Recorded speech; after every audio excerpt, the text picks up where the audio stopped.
but it really is the financial challenges of our industry. Healthcare funding is a disaster at best.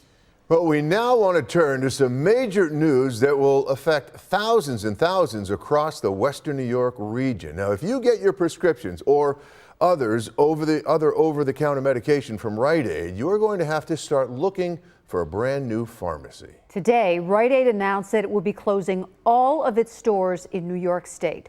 2 on Your Side's Andy Payton joins us in the studio. Andy, this is pretty shocking. Yeah, Scott and Mary Alice, it certainly is, but it's not that unexpected. This comes just a year after Rite Aid did the same thing in Ohio and Michigan. Tonight, the pharmaceutical giant Rite Aid announcing it's pulling out of New York, saying in a letter to employees obtained by 2 on Your Side that they continue to experience financial challenges and will cease all operations at facilities. It's a move that will close 73 pharmacies across Western New York and 13 in Buffalo. And it comes as Rite Aid files for Chapter 11 bankruptcy for the second time in 2 years, set to cause mass layoffs starting next month. Our pharmacies are very, very busy pharmacies, and I can tell you that we have not made a profit in 5 years.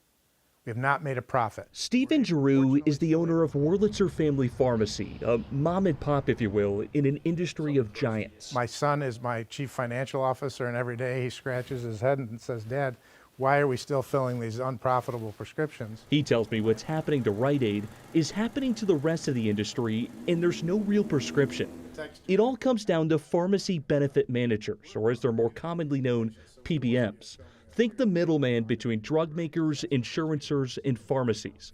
The PBMs determine which drugs are covered and which ones aren't, which also means they control the reimbursement rates for pharmacists like Stephen. They squeeze us, they disenfranchise the patient, and they squeeze the manufacturers. Those reimbursement rates keep getting lower and lower, and with that, fewer pharmacies now remain standing. It is very scary. It's very discouraging. Until there's some form of regulation at the federal level, Stephen tells me Rite Aid shutdown won't be the last, and fears his business could be next. I'm a healthcare professional. These are my people, and I'm trying to take care of them. I can't turn them away.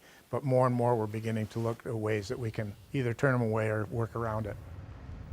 Yeah, now as far as Rite Aid goes, we're told those layoffs will start as soon as June 4th. Scott and Mary Alice, we reached out to Rite Aid for further comment, but we did not hear back. On Your Side in the studio tonight, Andy Payton, Channel 2 News.